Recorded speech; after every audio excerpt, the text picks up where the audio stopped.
My name is Bond. James Bond. James Bond.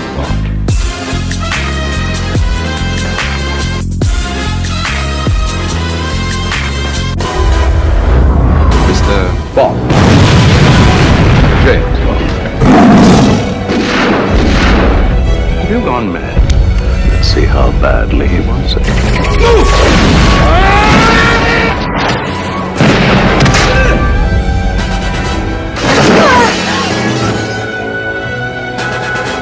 Get my curiosity, but what is that? That's my little Octopussy.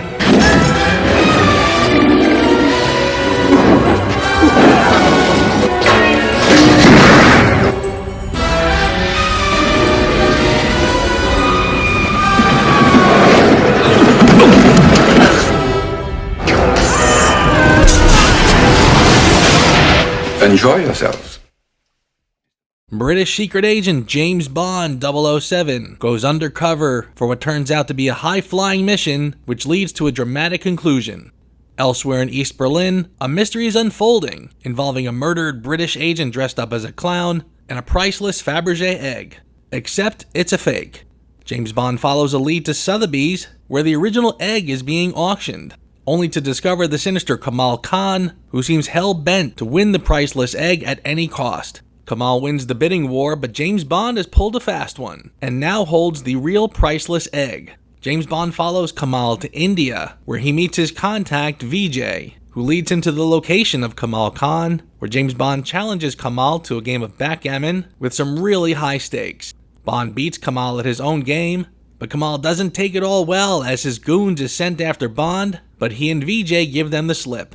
The two arrive at Q Branch, where they pick up a few gadgets, including a homing device, which Q places inside the priceless egg.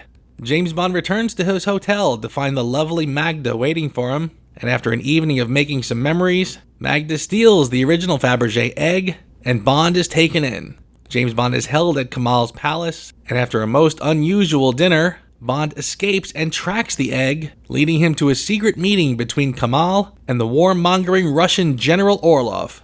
James Bond escapes, but then finds himself to be human prey in a jungle manhunt. After overcoming a few jungle obstacles, James Bond manages to give them the slip. Bond follows his next lead to a remote island inhabited only by women, where he meets the mysterious Octopussy. The two discover they already have an instant connection, and Bond spends some time on the island getting to know Octopussy and her operation. But their time together is cut short. Bond fights off the attackers but uses the opportunity to slip away, where he then finds that his contact Vijay has been cut down. Bond follows a lead to Berlin, where he infiltrates the Octopussy circus. While in deep disguise, James Bond discovers the real plan between Orlov and Kamal, the detonation of a nuclear device on an American Air Force base.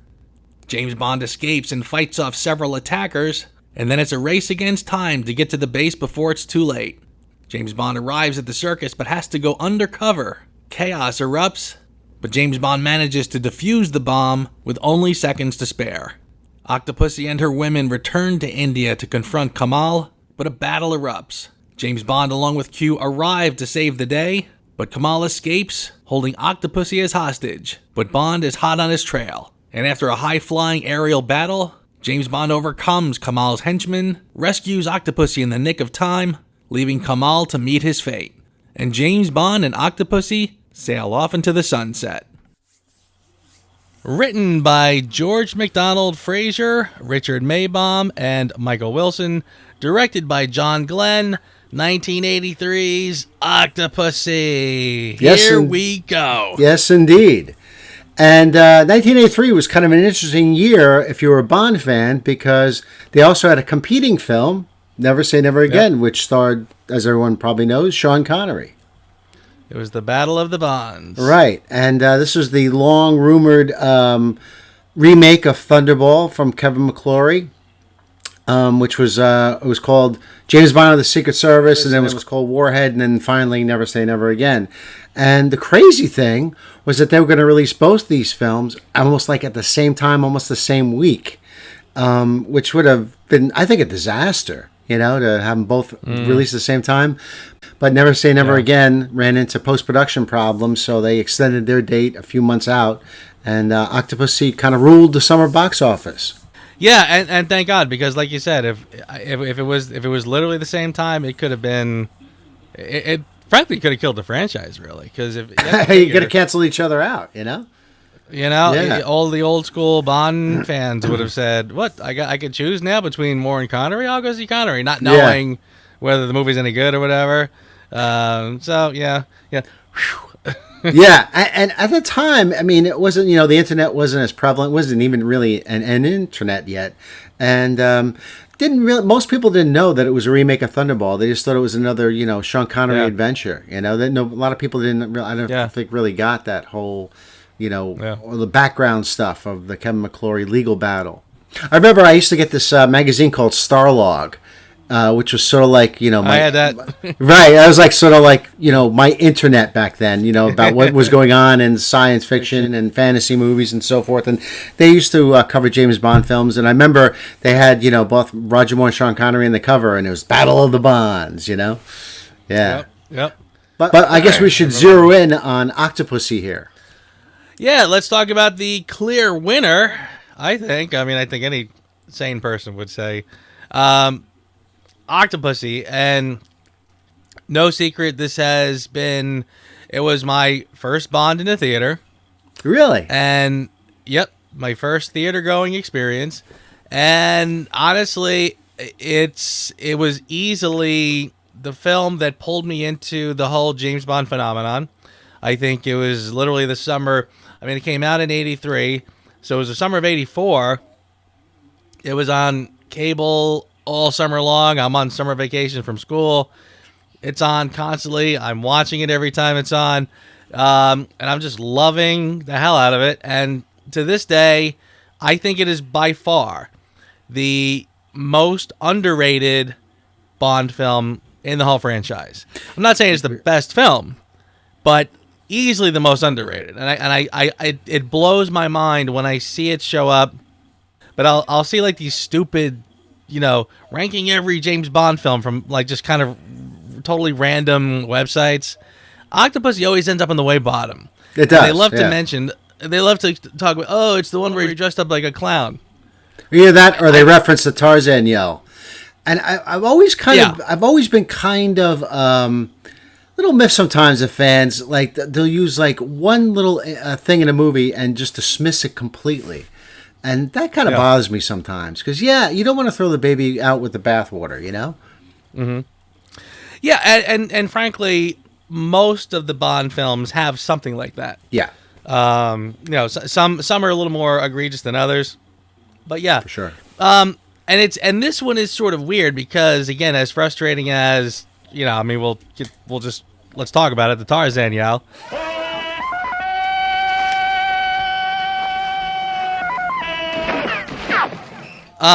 What's weird about that to me is I feel like it's a blight on an otherwise nearly flawless film, as opposed to other films where the jokey tone just runs deep. Yes. Like this one is like if you pluck that out, like if I could literally do like an edit of this film and just edit out the goofiness of that. All of the goofy parts. At least that I can think of, all the goofy parts happen in that otherwise great scene where they're doing the hunt, where Bond is the prey. It is that's a great.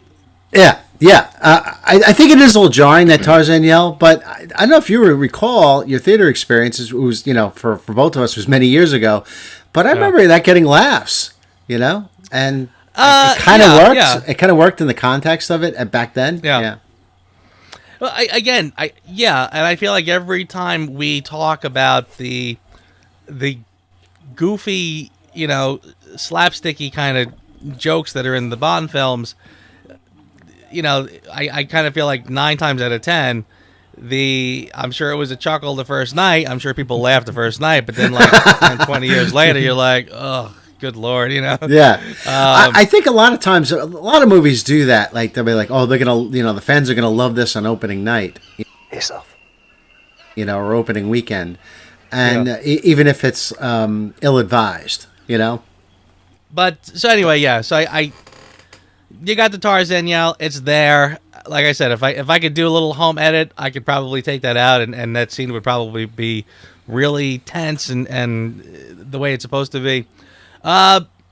With that said, with that out of the way, I think the film is phenomenal, and honestly, I think it has a structure that surprisingly, most of the films, I don't think any of the films that I can think of really have a structure the way this one is. And what I'm referring to is the way the mystery is set up. Because the way the film opens... first of all, we probably could talk about the pre-titles. Yes. Which, another one that I think is spectacular. Oh, yeah, it is. It's phenomenal. You know? Mm-hmm. It's a great standalone. It's very Goldfinger-esque in the way it sort of tells its little short story. It's kind of the tail end of a previous mission... Or just a self-contained mission, I guess. And again, I love it, and I love how it's again the whole mission is to plant the bomb, and by hook or by crook, Bond somehow by the end will find a whole different way to blow up that military base. So it all sort of comes together at the end. So it works out great. The Bond girl in that scene is scorchingly attractive. Yes. I mean, again, I'm a young 13-year-old boy watching this. And I'm like, it's the best thing ever. Yeah, I mean, it's absolutely incredible. So, pre-titles is aces. Then you get into the setting up of the mystery, right? And this is what I love. You open up to, you're like, what am I watching? You see a clown running through the woods at night, being chased by not one but two knife-throwing twins. They murder the clown. The clown stumbles into the embassy and drops the egg. And so we as the viewers are like, what's that about? Like, we have no idea what that's about. And that sets the whole thing in motion. So, from there, it becomes this, following clues and doing whatever till the ultimate payoff of the story, which is, you find out who the twins are. You find out how they're involved. When James Bond comes up against the twins, you now see how this confrontation could have, transpired in the beginning. When James Bond puts on the clown makeup, you start to go, oh, just like the guy in the beginning. Now, that guy was infiltrating the circus. Now I get it. And not only does that sort of earlier mystery come together and become revealed toward the end, but it also converges at the pinnacle, the moment where this is the climax of the film. It's the ticking clock, and James Bond has to defuse this bomb, and he's come all this way, and he's had the hitch. I mean, the scenes of him just trying to make his way back to the base is awesome. Like, I love all that stuff. So now all points converge at this moment. And it's one of the most intense. I think it's easily the best use of the ticking clock I've seen in the series. Everyone is watching this moment with bated breath.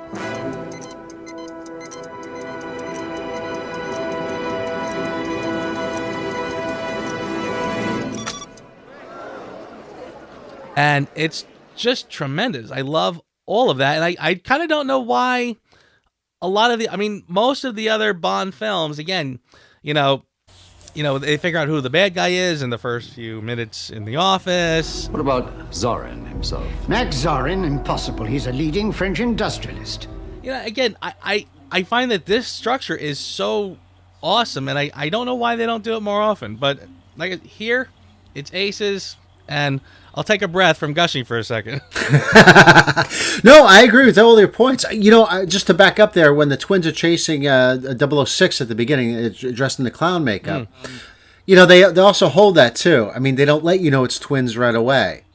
Yes. And I thought maybe that surprise could have been handled maybe just slightly better, but for what it is, it's great. Just the reveal of that and so forth, and those two guys together chasing him.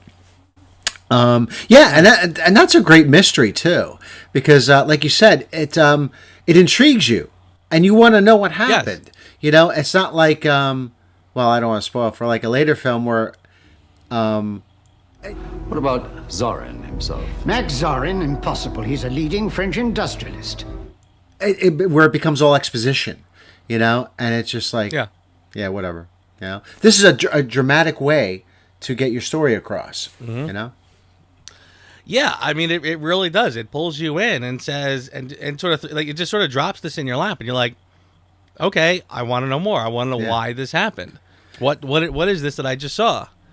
And I also like in this film that they let Bond be Bond. Yes, because I got some serious issues. Well, later on, we're gonna talk about View to a Kill in our next episode, and I have some. Well, anyway, not to spoil anything, but I think that there's some great Bond moments here, and that's important for these films. You got to have your Bond moments. Yeah. And if they're few and far between, it's a disappointment. But this movie has it in spades. Yes. Yeah, I agree. And honestly, we're still sort of coming off. I mean, you heard me gush last week, 2 weeks ago, about For Your Eyes Only. And I said that really hit this kind of peak. And I feel like that peak absolutely positively continues into Octopussy and in some ways even better. And, one of the things you said, let Bond be Bond. There's a lot of that here. There's a lot of kind of lifestyle moments. Yeah. And one of the things I think this movie does superbly is it works with Moore's age. Yes. As opposed to, you know what I mean? As opposed to having him do things, and again, we'll talk next time about where his age is obviously his Achilles heel. Here, they really, really do hit that sweet spot with this one. First of all, like, as an example, the scene where he's in Sotheby's, right? I love that find scene. that to be, it's such a good scene. First of all, that is classic Ian Fleming. And I've kind of made this point in other reviews talking about some of the other films.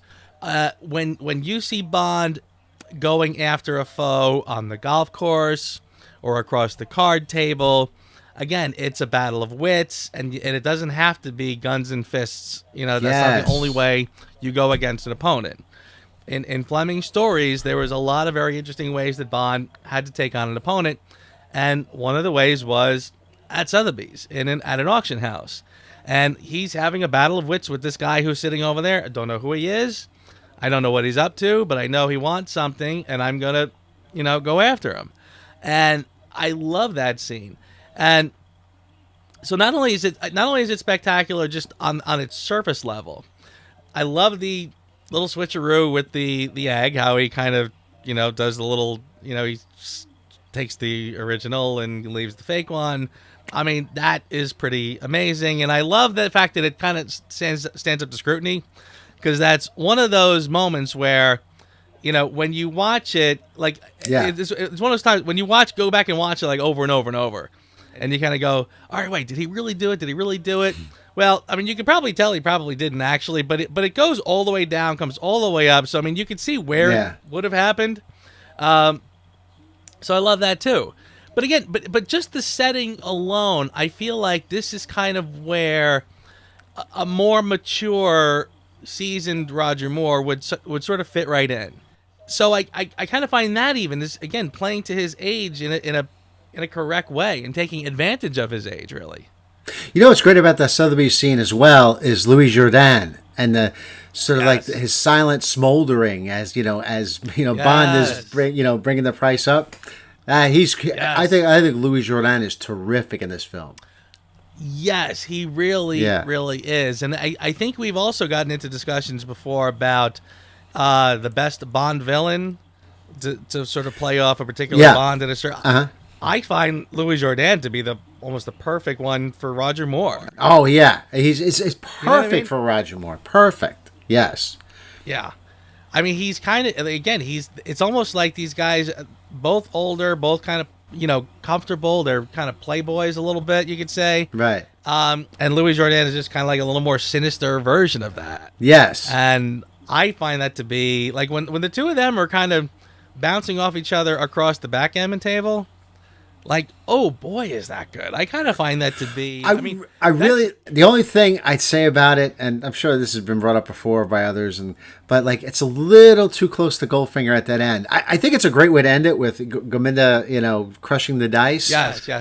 But boy, that's like, oh man, that is such a Goldfinger moment there. I mean, I think with that, not even thinly disguised, but it works for that scene. It really does. Is it a thin line between homage and ripoff? Yeah, it's all but it's like you said, it's such a good scene. You let him get away with that. It's like, okay, I'm gonna let you have that one.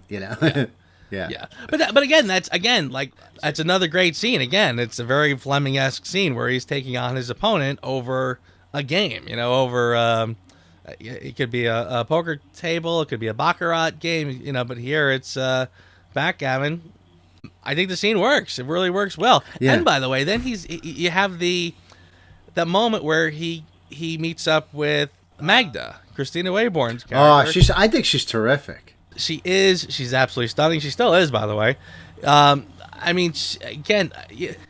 This Octopussy's got, I think, it's got some of the best looking Bond women, frankly. They're all stunning. They really are. Yeah. When I was, I used to watch this film. I was sitting. Yeah, I know. Seriously, like Charlie Brown with the little hearts above. Yeah, I know. Yeah. She's amazing. But again, I love that he sits down, Sotheby's, £500,000, and again, that kind of little tit for tat, the little playful banter back and forth. I love the line where she says, Carmel, he suggests a trade, the egg for your life, and then Bond replies, I heard the price of eggs was going up. I said, isn't that a little high? That's a great line. Totally. And then her escape from his room via the balcony, it's very elegant. It's not like this crazy fast escape. It's really elegant, and the Barry music just swells up. It's terrific. Yeah. Oh my God. Yeah. Well, first of all, I think the Barry score. I don't know I wouldn't call this one of my favorites because there's oddly I wouldn't either. I think maybe he might have been on orders because of the Battle of the Bonds thing. Because I think there's a liberal use in this particular film for the James Bond theme. I think they wanted to slam that home. And but it has the All Time High as a song and the instrumental are beautiful. Yes. Oh yes, absolutely. Right, that's when I think it really shines. Right. But yeah, the scene when he and her just sitting again, your guest is waiting at the table, and then he goes to sit down. That's a sort of a classic Bond moment. It's almost like going all the way back to Miss Tarot, where Bond has to flirt with he knows she's up to no good, but he has to flirt because they're. Again, it's another classic moment. He's trying to get information from her. She's trying to get the egg from him. So they're again playing off of each other. Who's wanting up who. So great. And then the romantic scene is great. The music is great. And then, like you said, that great escape is just phenomenal. Yeah, like you said, it's elegant. It's acrobatic but elegant. The music is perfect. Oh, my it's God, almost it's practically beautiful. It is. It really is. Oh my God, it is. It is very. It's stunning. The whole moment is stunning. Man, I am gonna gush big time over this. This is gonna be a. And they really make India look beautiful in this film because I know there is a side of India which is the high, or there's a lot of poverty, but they actually shoot the beautiful part of India here, and it looks terrific. Yes. Yeah, it does. I will say this too. I think maybe one of the reasons why the film is not as popular as I think it ought to be, it could be one of those things where if the location is not your cup of tea, then it's not going to be your favorite. I think when we did You Only Live Twice, I said, movie's good, but if you're not a fan of Japan or the Japanese location, well, that's it, because they don't go anywhere else, So yeah, I agree with you. I think they do show the nice posh side of India, the hotel, even Bond just check. I love scenes of Bond checking into a hotel. I really do. Again, it's that little Bond moment that just works so well. The location is great. The place is great. Later on, when they do a chase and he's kind of running through, and there's one guy laying on the bed of nails and one guy, I've heard people kind of have mixed feelings on that. I think it's fine. I like it. It probably like, is that bordering on like almost cartoonish? I don't know. I'm not. It's hard to say. I've never been there, so I don't know. I've seen the movie many times, and that bed of nails that guy's laying on. I noticed when you see more later on, he takes the guy, throws him on his back, and he hits the bed of nails. Yeah, I could tell. You could tell some of them are rubber. They're kind of bent and stuff. But it's like because I've seen the movie so many times. Yeah. They don't hide it much, exactly. Yeah, but it was fine. It was fine like the first 5 times, and then all of a sudden I went, "Hey!" Right. Yeah. But I love the part when he takes the sword out of the guy's throat, whatever, he's got the sword, and he once he fights him off, and what does he say? You better put that back yourself. Yeah, exactly. Yes. Yeah. I mean, that's vintage James Bond. Yeah. I love that. Oh my god, I love it. Oh my god, I seriously, that's just like my new favorite. You know what's interesting? In 2012, here in Atlanta at the Plaza Theater, they showed all the James Bond films at the Skyfall, and they had an encore night where you could pick any of the Bond films for an encore, and they chose Octopussy, and I was like, really? That's kind of cool. Wow. Okay. Yeah, can you believe that? Because like you said, on the internet you see all this. Well, it's it always comes in at like number 20 or something, or it's like near the bottom of the list. Yeah. And but it's not. It's a great entry into the Bond series. I think I like it because it's also what makes it different from me is that it seems 2 halves. The first half is sort of like a bit of a romp, but in a good way. And then the second half is more of a taunt suspense thriller. But luckily, the 2 halves do merge and they do fit. So yes, I think that's why I like it. I like the way. I guess what I'm saying is I like the way it changes gears. Yeah. Yes, Yeah. absolutely. And again, kind of sticking with what I was saying for Your Eyes Only. I love the tone, and there are moments when, the tone is so oddly. I shouldn't say oddly, but I mean it's so kind of down to earth and realistic. I mean, again, you have these sort of over the top moments, but then you have when Bond is trying to just make his way to the base, and literally standing there hitchhiking. I mean, that scene when the teenagers pull up, and they're like, "Oh yeah, come on," and they take off without him, and they wave, Yeah. and he flips him off, I love that. I think that is great. I mean, again, what's the big deal about it? Nothing, but it's just kind of just like a real life moment where, again, he doesn't Bond doesn't just kind of wave and some good looking girl pulls over, he slams on the brakes, he jumps in, hey, you going my way? Yeah. Again, this is a realistic moment. So, and he's just stranded in the middle of nowhere. There's no music there. He just has to run down the street. I mean, it's great. We might as well talk about the lead, the Bond girl, and again, kind of going back to how I think they very smartly play to Bond's age. I kind of love the fact that Maud Adams is his contemporary age-wise, and the fact that they have a little history together, I think, might even help a little bit. But I think the chemistry they have is spectacular. It is. I love, you know what I mean? I love I love her character. I love her character in this. Very smart, very capable. She's done this whole operation by herself. And Bond comes along, and the theme song is going to now ring in my mind. I love the lyrics of the theme song for that. I mean, the theme song All Time High has always been one of my favorites. Partially just I think it's a beautiful song. I mean, it plays very well. When Barry uses it for his theme, it's beautiful. Yeah. But again, there is some nostalgia factor, I think, that kind of goes along with it because it was my first James Bond. but the lyrics to the song, they go so perfectly with the romance on screen that I think it works perfectly. So again, when I sort of listen to the lyrics of the song, and then I watch Bond and Octopussy on screen, I'm like, there you go. I mean, this is 2 kind of almost star-crossed thrown in together, but they do fit so perfectly. I mean, they are 2 of a kind. So yeah, I think the connection is very believable. And I love. I mean, seriously, we had like I mentioned the other Bond girls. You had the one Bond girl from the pre-title, You had Magda, who he's with later, and both of them a little too young, a little too out of his league. But that kind of works because I mean, seriously, one is his fellow agent, so there's the connection there. Magda's trying to get something from him, and once she gets it, it's kind of like, okay, goodbye. Like, you know, it's not like she's not chasing him around like a puppy dog afterwards. She's kind of done with him. Right. But then he gets with Octopussy, and then it sort of just works better because, again, they just seem more in line with each other. So it's very easy to believe it. I will say this. I love the backstory of Octopussy. I love the way Maud Adams plays it. This is probably the part where I get a little critical of the film. Okay. Only because I think that the character of Octopussy is really interesting, but I think woefully underused in the film. I love the build-up to her character. I think it's great the way they build her up. And then she's introduced. She has a couple scenes of Bond. And then she kind of disappears from the movie for a good chunk. I mean, she's there, and she's on the train. She's at the circus.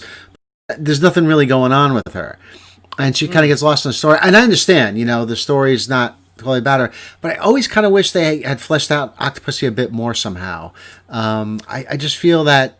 I feel like there's potential there to be... Like, this could have been up to, like, a status of Casino Royale, with Vesper and Bond. It could have been that high of a dynamic. But here... I'll tell you what, though. I'll give you a counter-argument. Okay. Well, first of all, I like that they do give her... Not only do they give her... Well, actually, I'll back up a little more. The film is called Octopussy. There was a book, Ian Fleming's Octopussy, which was actually 2 short stories. It was Octopussy and Property of a Lady. Right. Property of a Lady is obviously the story. It's the Sotheby's bit and the auction house, so they worked that in perfectly. And the short story is the story she tells about Major Smythe. Right. Dexter Smythe. Dexter Smythe. Bond went to arrest him. He actually commits suicide. Which is what all those tough guys did back in the day, like Hemingway and even Pedro Armendáriz. It's not a way to do. It's not a way to go out though, man. But yeah, that was a tough guy thing to do for a while. Yeah. And interestingly, in the story, again, he's the octopus lover. He's living somewhere.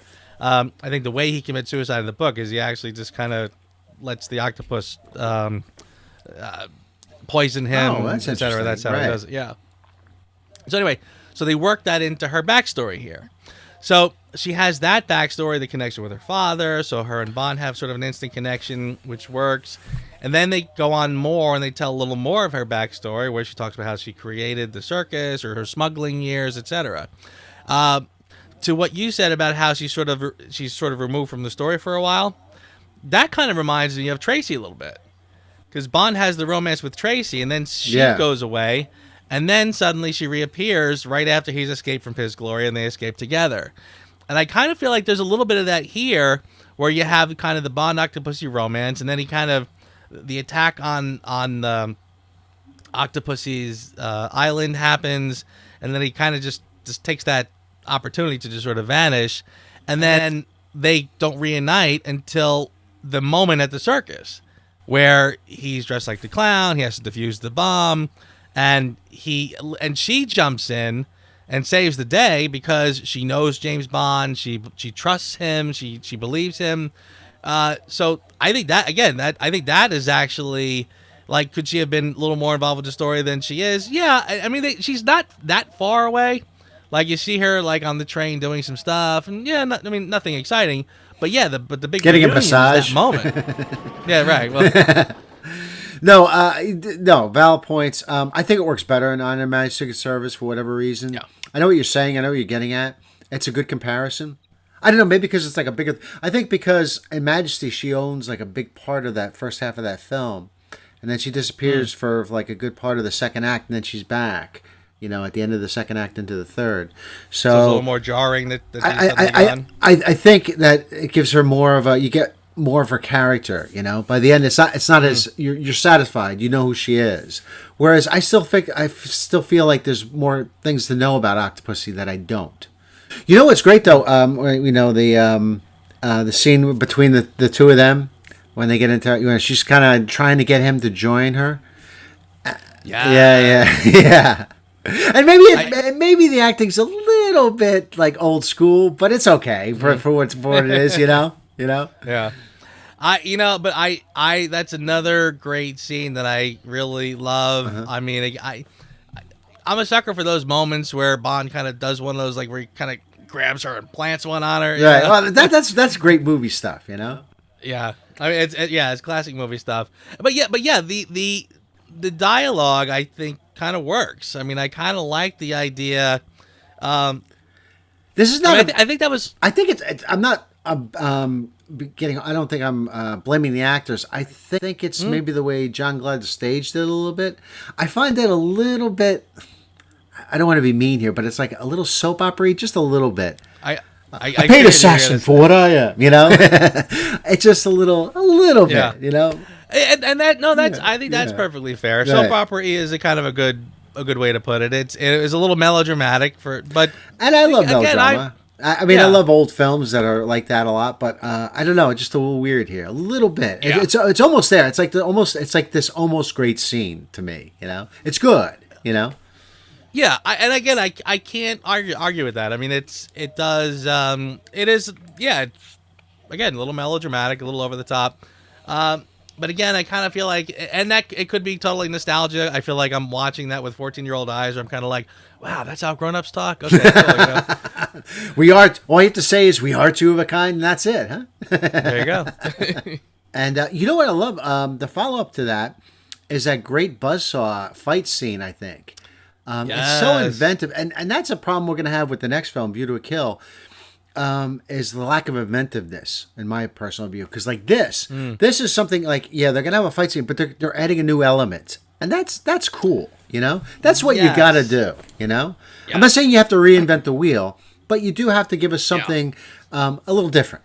I mean, there are a lot of great moments in this where they are saying to themselves, okay, look, how can we take advantage of our location? How can we throw some sort of local color into things?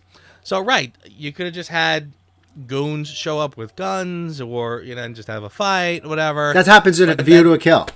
And with the, you know, and it's just like, right. And it's like, yeah, I guess it's okay, you know, but it's like, you know, there's nothing, I've seen this all before, you know, and better. Exactly. Nothing new. Yeah. Right. Here, that whole buzzsaw thing, I mean, that's really, really cool. And by the way, too, and kind of getting back to what I was saying about how they kind of use Roger Moore's age, or they don't shy away from it. I like how even in the fight scenes here, like, again, he's sort of, you know, as opposed to trying to be a blunt force, you know, instrument going forward and fisticuffs with these bad guys, it's more, you know, he's using their own momentum against them. He's moving in a much more fluid way, where again he's kind of counterattacking with so that's why I think it's his experience that kind of takes over at that moment. Agreed, and I think it's one of Moore's better fight scenes, I think. You know? Yeah. I mean, even when he was younger, I always felt that his fight scenes were just a little clunky. Yeah. He was never really like. I mean, I don't think anybody would ever accuse Roger Moore of being a very physical guy. You know, right. Like he's even said, he goes, if they ever say, "Do you want your stunt guy to do it?" He goes, "Yeah." I mean, like he's never been one to want to do his own stunts. Right. You know? Right. He's never been a particularly athletic guy. He's always been kind of a man of leisure. Yes. But yeah, I mean, it's amazing that I feel like in a film where he's, again, showing his age and he's much older, the fight scenes seem to be choreographed much better and kind of work with him. So, again, just smart on John Glenn and the filmmakers for this, because they seem to know, you know, again, he's older, but let's take advantage of that or use that correctly. There was something I meant to say when we were talking about For Your Eyes Only, but it's just as valid here. You know, I've always sort of given Roger Moore 2 points of credit that I think people can't really deny. One of them, as I said, I think it was back, you know, when we were doing his first view, and I said, you know, he was the lightheartedness of the Roger Moore films and his charm. It carries the series through a time when audiences are not clamoring for gritty spy dramas like From Russia with Love, etc. But the other thing that is amazing to me about him is that usually when the series or when the franchise wants to kind of course correct and things are kind of getting a little too silly, so they want to get a little more down and dirty, it usually happens when they bring in a different actor. Roger Moore is the only time I can think of where he's able to do the silly, over-the-top fun movies, but then when they want to switch gears and get a little more gritty, he can do that too. Yeah, it's pretty good, man. Yeah. You know what I mean? Like, no one flinched. No one. He does For Your Eyes Only, and then again in Octopussy, and he's got fun moments, but he's got serious moments, and he's believable in both. I mean, he was always self-depreciating, but the guy was a total pro. And you watch, like, he had a lot of experience. He did many seasons of The Saint, and he did the Persuaders, and a lot of television and film work before he, starred in Live and Let Die. So, he had a hell of a lot of experience, and I think it serves him well in these later films, too. There's a way that they dole out exposition here, which I think is terrific. Bond's a prisoner in the palace, but he's got that pen that Q gave him, which he's able to melt the bars and get out. And then he's listening in for the bug on the Fabergé egg. That's a great way to get exposition out, because Bond's listening in, but he can't quite hear everything. And then Magda's using the hairdryer upstairs, so that it interrupts with the signal. And so, Bond has to go to the door and listen and so forth. Yes. That's a way you want to dole out exposition, where the audience all of a sudden, now they're really curious to what these guys are saying inside. Yes. And that's so much better than like what we'll get in the next film. Which is like where exposition is just doled out in one scene and it's supposed to be good, it's like, wow. Yeah. No. Yeah, listen, I'm with you too. I agree with that. I like the fact that they only give you sort of just enough to give him something to work with. Right. It's like, you don't want to dole it all out. You want to keep. You want to have part of a mystery going on too with any film, even if it's a romantic comedy. Yeah. Yeah. And by the way, this also stemmed from a great, again, very Dr. No-ish moment where he's invited to dinner. He has to wear a black tie. Oh, I wanted to ask you about that dinner, because this is a year before Indiana Jones and the Temple of Doom, where they have that banquet feast. I always wondered if they kind of saw this and say, hey, let's do that, but times 10, Yeah, maybe. It's possible. Maybe. It's possible. Here's a little trivia. When he takes the eye out and eats it? Yeah. Do you know what that is? I know it's supposed to be stuffed sheep's head. I guess a hard-boiled egg? I don't know. It's a hard-boiled egg. Okay. Very good. All right. We first arrived in India. That is that neat little chase scene, which is more of the rompish, and that's where they kind of do all the funny little jokes. They kind of it's weird. It's kind of the movie gets it out of its system, and then it's done with it in a way. Yeah. Well, after the Tarzan yell, but after that Tarzan yell, it's pretty much it's pretty much just got the right tone, right? For the rest of the film. Yeah. It's so funny how the awkward, goofy, jokey stuff. I swear I could like do an edit of this movie and just pluck those little things out, and I like it could be just joke free, and I don't think anybody would ever know the difference. Yeah.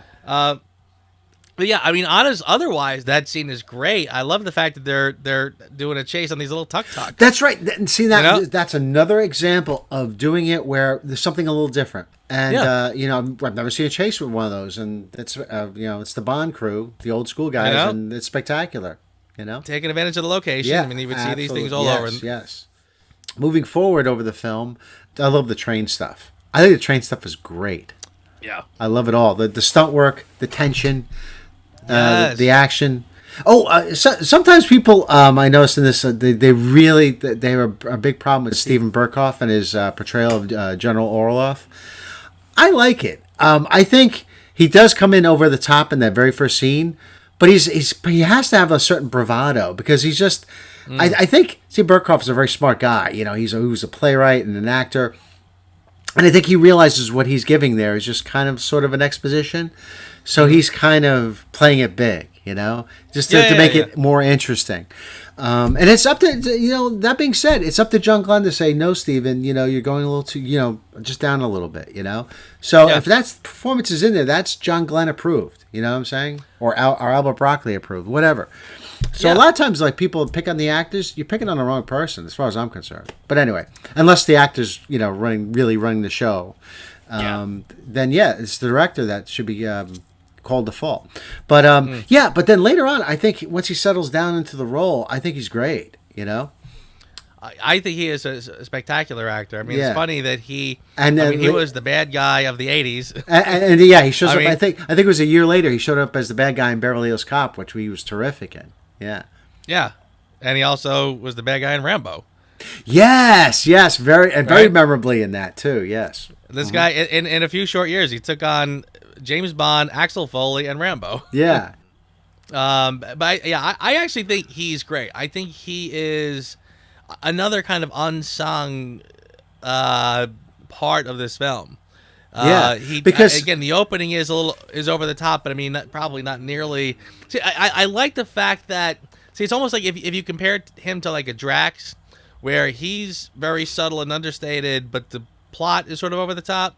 I kind of almost feel like they kind of meet in the middle, where the plot's a little more realistic and he's a little over the top, so it kind of almost comes together a little bit better. Yeah, and if you knew nothing about this movie going in, and then that he would seemingly seem to be the main villain at that point. You think, oh well, this guy must be the villain of the piece, but he's really he's really just part of the spokes in the wheel. Yeah. Yeah, right, and it's interesting too, because when you get into, I noticed that when some of the films try to get into sort of ensemble villains, it can be tricky. Yeah. But here I think it works, because you kind of I find you have two strong villains with two distinct motivations that come together to form. Again, they join forces because they have similar interests, and it kind of works. It does. Yeah. And incidentally, by the way, his demise at the border, I like that a lot too. That to me is kind of like, that's a taste of that classic spy stuff. Yes, classic yeah. Cold War, machine gun down right at the border. And it's ironic that he was shot by his own troops. Yeah. Yeah. Yeah. Yeah. I mean, where East meets West and everything. I mean, I like that a lot. I also like his mad chase in the car when he's trying to beat the train. To try to get there. Yes. And they decide to go with not hearing his voice, but just showing him, in the car screaming. I think that's really effective and well done. I agree. Yeah. I agree. So, I mean, honestly, seriously, John Glenn. I mean, I kind of feel like he kind of gets lost in the shuffle sometimes, but he's an extremely capable director. Oh, absolutely. Sometimes absolutely brilliant, as far as I'm concerned. Yeah. Yeah. I tell you. By the way, I met John Glenn. I remember you telling me, yes. And I'll tell you, actually, and this is gonna. I'm glad you sort of reminded me of that, because when I talked to him, his responses to what I was saying surprised me, because I met him at the Honor Majesties. He was second unit director for Honor Majesties, so he was at the big celebration. I went over to him and talked to him. Could not have been nicer. Super nice guy. And I said to him, I said, I love your work and everything. And he said, he asked me, he said, what's your favorite? I said, Octopussy is my favorite of the John Glenns. And so, and I said to him, Octopussy to me is the most Hitchcockian of the Bond films. I think it's got a flair of Hitchcock. And I'm thinking that I'm really flattering him. And he said, he liked it. He said, thank you. And then he goes, what I really like about Hitchcock was his humor. And I really like the humor and I remember, and I was sort of laughing because I'm like, I was thinking I'm flattering him by downplaying the humor in some of his movies. Right.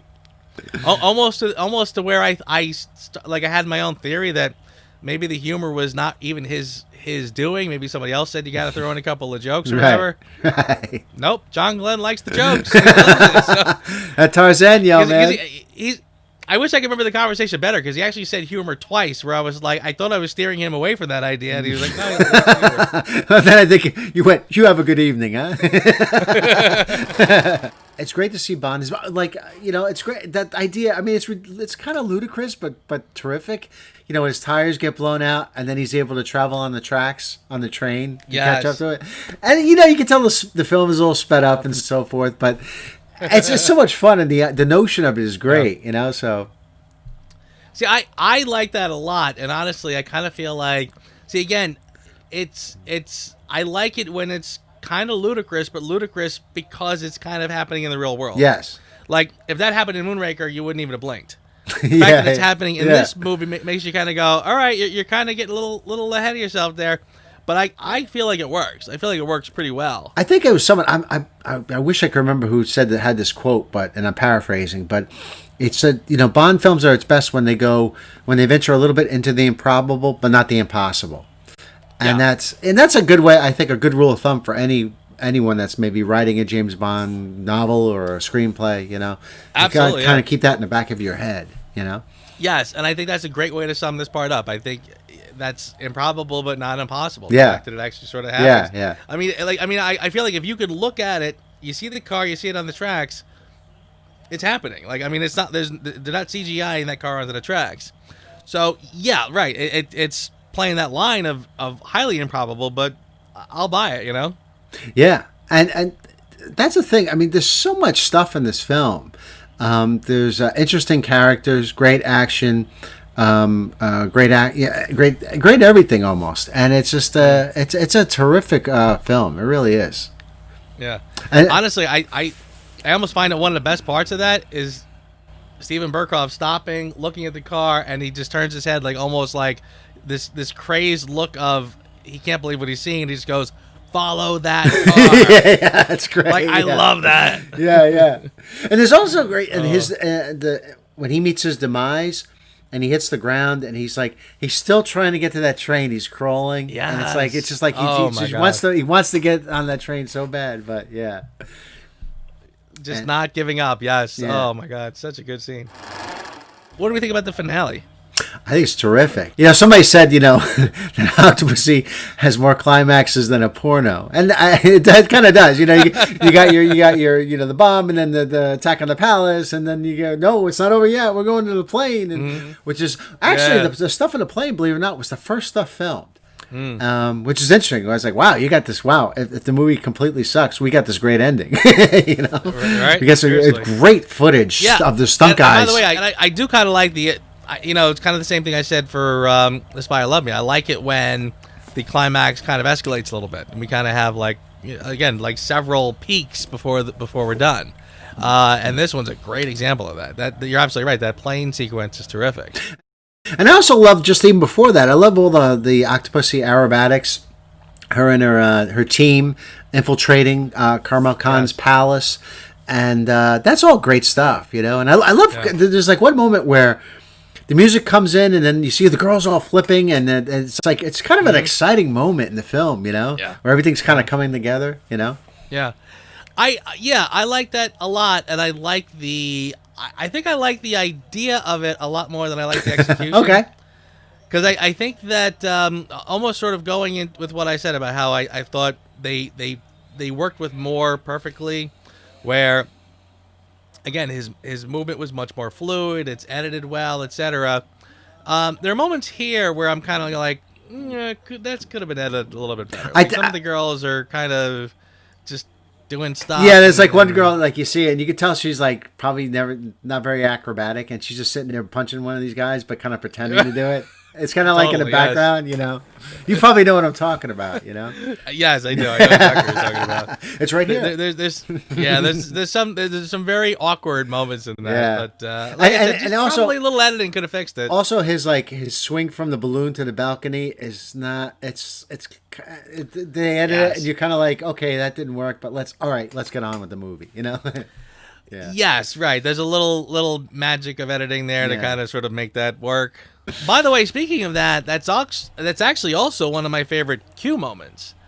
I like the fact that this film has a nice, full-blown Q scene in the middle. Yeah. We see a couple gadgets in the background, and then the latest liquid crystal TV. There you go. Perfect image. Yeah, and then he goes, "Yeah, would that be allowed? I don't think that would be allowed nowadays, huh? You're not gonna have, Daniel Craig zooming in, right? No, definitely not.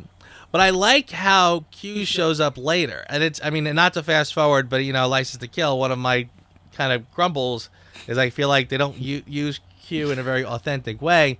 Here, I think he's very authentic. Where, again, he's kind of it's the same old Q, doesn't like being in the field, but you put him in a situation where my other good guy got killed off. I'm by myself. Q jumps in to help out. I love that. I think that's great. Him driving or steering the balloon, etc., and kind of has a little moment where he steers in and takes out one of the guys on the way down. Love that. That's really good.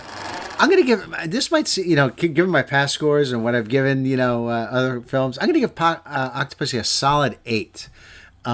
It's a great film. It has a lot of great stuff. The only thing I'd say about it is that the main title character of the film, Octopussy, is given a little bit of the shaft in the movie. I mean, she has some great scenes, but she kind of disappears, and she's such an interesting character that I wish I could have seen more of that. It's almost hard for me to give this an 8. I'm almost like hitting almost a 9, but I think 8 is good. It's a great film.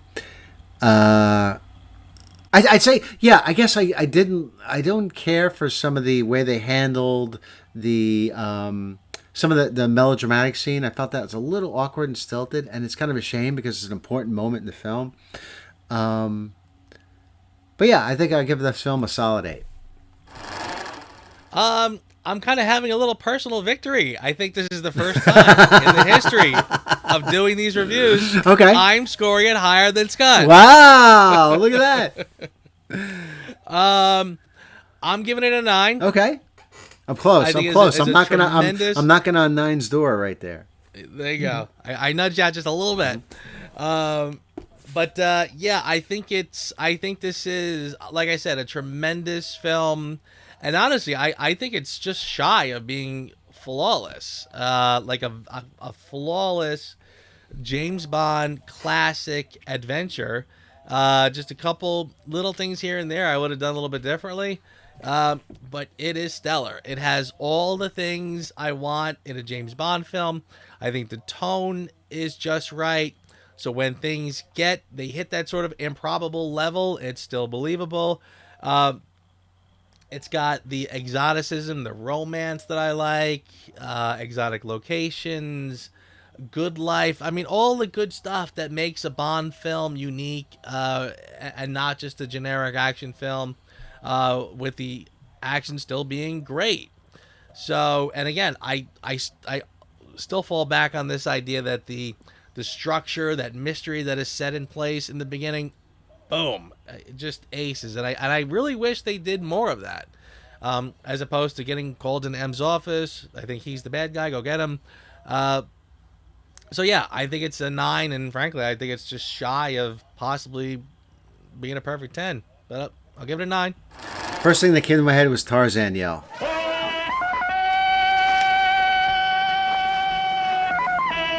So I'm gonna say that. I was kind of almost thinking about the Octopussy scene, but it's not my least favorite part, but not by far. Yeah, that Tarzan yell thing. It's just a little awkward and out of place. I mean, like, I know it was funny back in the day, and it still is to a degree, but it kind of spoils the tension and suspense of that scene. And I know this is supposed to be like a fun part of the film, but yeah, we could live without that. I can't argue with that Tarzan yell. In fact, it sort of makes me wonder. I wish they had like an opening night edit with all the goofy jokes, and then they'll do okay, now that that's done, here's the real version of the film that goes on the Blu-ray without all that stuff. For my least favorite part, I'm tempted to go with the same thing. In terms of, though, what I would do differently to try to fix, or just what I would have done a little differently.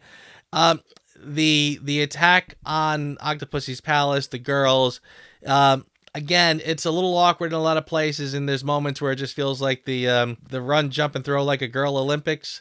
A little tweaking, a little editing probably could have fixed that, and probably that's what I would have done. Like a couple different camera angles, a little quick editing could have just, not left them out there so poorly. The little tweaks here and there could have fixed that. I'm gonna go with Magda going out the balcony. I don't know. I just really love that.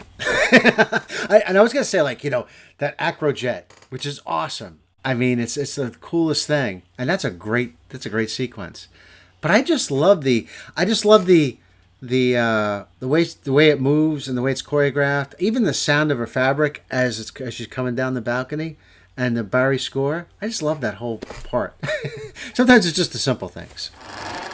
It's hard. It really is hard to pick just sort of one thing, and I'm really tempted to kind of just talk about again that opening mystery of the two knife throwers chasing the clown through the night.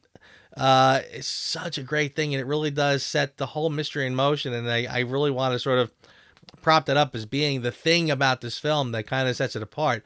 But if I have to go with one scene, I'm going to go with the Sotheby's scene. And again, it's a very understated moment, but honestly, it really is kind of that perfect. That scene to me encapsulates so many good things. The use of the Fleming story. Again, Bond doing battle in a very different sort of in a different arena. I just love that, and again, the fact that I think Roger Moore sort of just looks so incredibly comfortable there really shows how they're using his age and experience to their benefit. It just works so well. So I'll give it to that one. Octopussy, again, no secret that it's a big one on my list, easily one of my favorites, and so another good one, my friend. Yeah, and I like it almost as much as you do, but we're short by one Octopussy hair. You're not going with that, are you?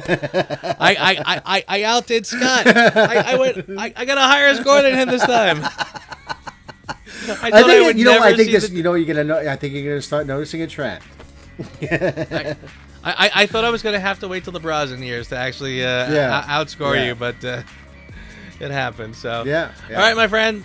Thank you again, and I will see you here next time. All right. Thank you very much for having me. Always a great time.